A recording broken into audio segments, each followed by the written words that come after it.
Hello, this is a 2001 Porsche 996, otherwise known as the 911 Turbo. We just picked this up the other day. Bought it from the owner. Got 66,000 miles on the car. Just had a PPI done at a Porsche dealership. I passed the flying colors. There's not a spot of oil leak or nothing underneath. So it's a very clean car, they said.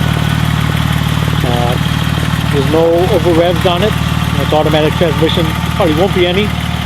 And then they searched, and any RPMs between 6,600 or 6,400 and 7,400 is only 13 seconds. So not that much at all.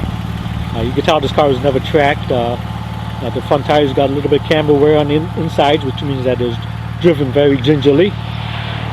There's no rock chips on this car, no stone chips, no scratches, no dings, no dents, nothing. The car looked like it just came out of the showroom. It's in perfect condition, basically, on the outside. This is a Porsche 996. It's a good chance to buy a Porsche right now, especially the turbos. The market bottomed out about a couple years ago. Now it's starting to go up in value. People are realizing how great of a car these things are. The Porsche 911 turbos this generation had problems that was associated with the other Porsches, but not with this car. This car is an entirely different engine and suspension system. So the negatives of the other models brought this value down. This is the front of the car. You see we got the painted spoilers on the bottom. This is radiator 1. Center radiator, and there you can see a little bit. You can see the built-in radar detector. Here's the other radiator. This car has a complete clear bra and a complete front bumper, the hood, both fenders, and then the mirrors. So that's pretty much explains why there's no stone chips on the car. These are the headlamps. That's inclusive to the Porsche. Some people don't like these. They said you gotta have the traditional look. But over here, this is the headlamp washer, and this is the fog lamp. These are bi-directional Xeon headlamps, so they move up and down according to the level of the car. So if you're going up a hill, they turn down. If you're braking, they go up. And then the fog lamps are halogen, which is unfortunate because it's got a yellow tint versus the blue tint of the bi-xenon. We upgraded the wheels on these. As you can see, these are iForged wheels. The 235 by 19-inch Toyo proxies on them. This is a scoop that scoops the air down into the turbocharged intercoolers, and then the air exhausts out of the back end of the car. And these are the rear tires.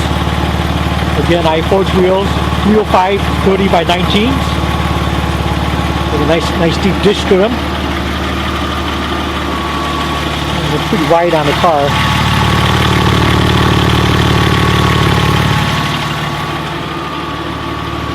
The windows are tinted. And then we also have the GT2 spoiler put on.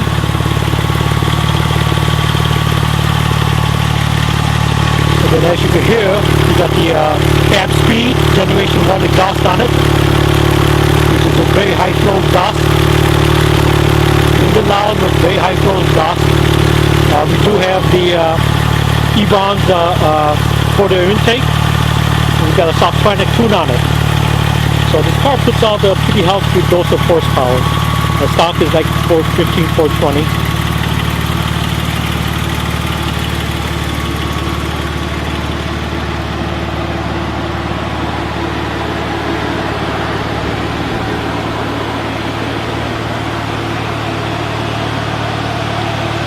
Let me take a look at the inside a little bit.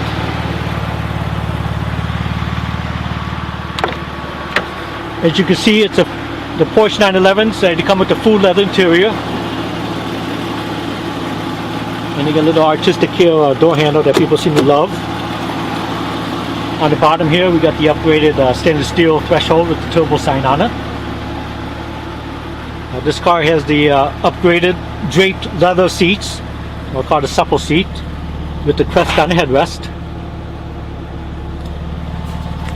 And the back is the same way. Then you pull this lever down over here, pull it forward actually, and it folds down, and you got a partial south for storage.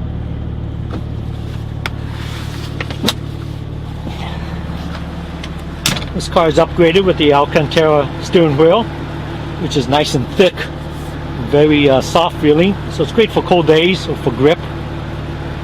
Got the owner manual shelf down there, since this car does not have a glove box. And down here is where you press to open up the trunk and the engine lid.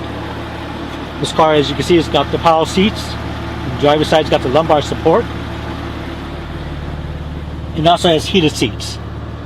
So both drivers and passengers is powered with heated seats. It's got the sunroof and the Alcantara ceiling. That's for your sunroof. We got the Bose upgraded navigation unit here. It's got the CD player up top, CD disc changer in the trunk, and it's been also upgraded to the digital sound at your DSP of the Bose. This is where you load the navigation disc. Auto climate control, heated seats, and then there's your radar detector light there. You see the leather coming across the top of the dash also.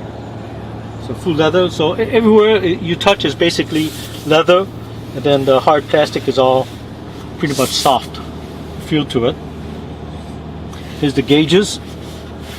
Now down here is where you change the information that's going to be on the gauge here. So there we got it. I got it set for boost, which is the bar. Then you can change to miles per gallon, average miles per gallon, and mileage. Nice over here is that you got a digital speedometer too. So when you're moving at a pretty good pace, it's pretty hard to see that needle move. So you can read it digitally.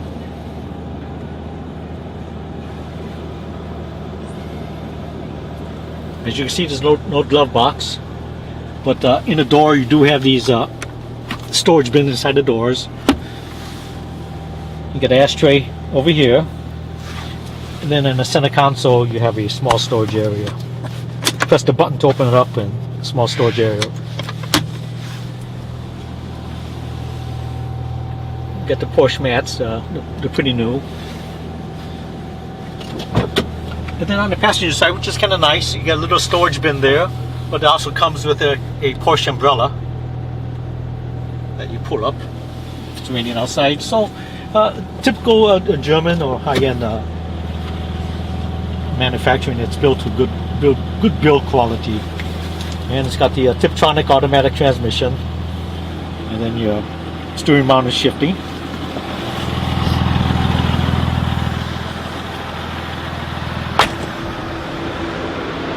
Then we'll come over here. We'll show you it's half trunk.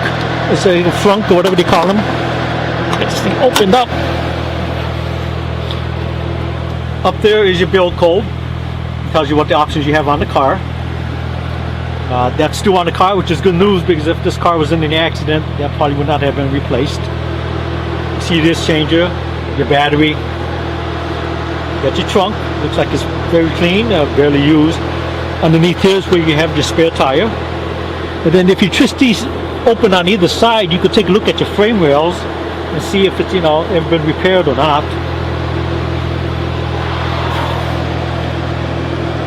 The way you close the hood on these cars, as you know, is that it's got air pressure in that side of the trunk, so you just drop it down and just push it down until you hit click.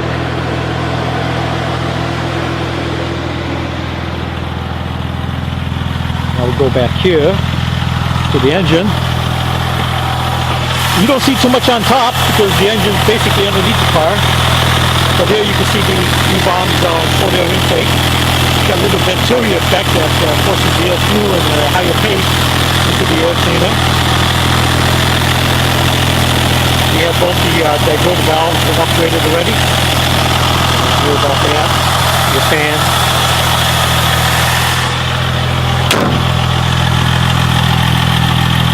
And the GT2 spoiler. So it's a very nice car. Very fast. It's four-wheel drive, all-wheel drive, so you get tremendous grip.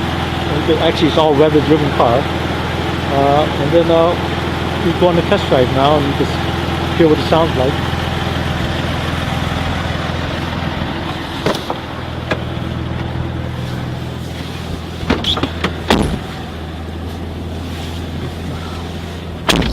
Just hold it back here. Don't put it by the windshield because you get the wind noise. So just go for a short ride here. I can't hold this. Hold on, hold on.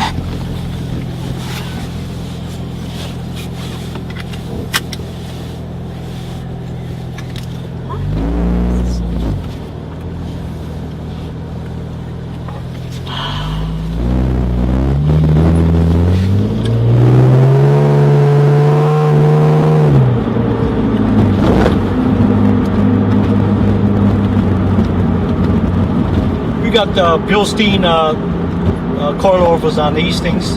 They're pretty much all the way down, so they're pretty low on the car. So the car's gonna ride a little bit stiffer, but it's not too bad. These roads are kind of frost heaved.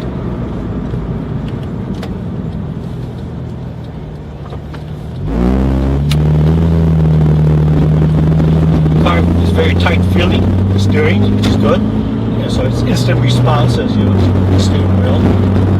There's no body mold at all.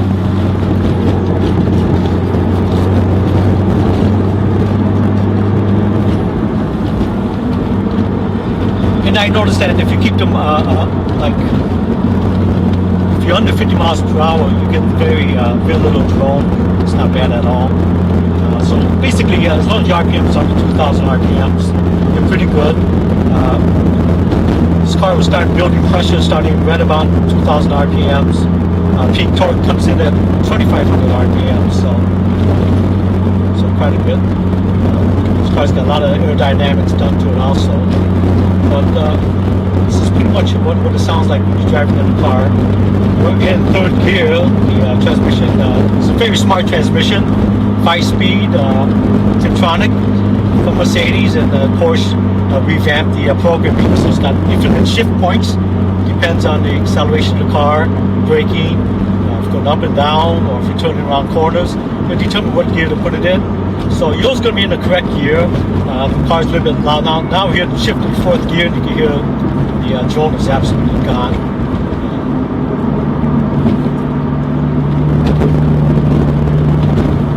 So the next step will be, what we'll do is the next step will be the exhaust side.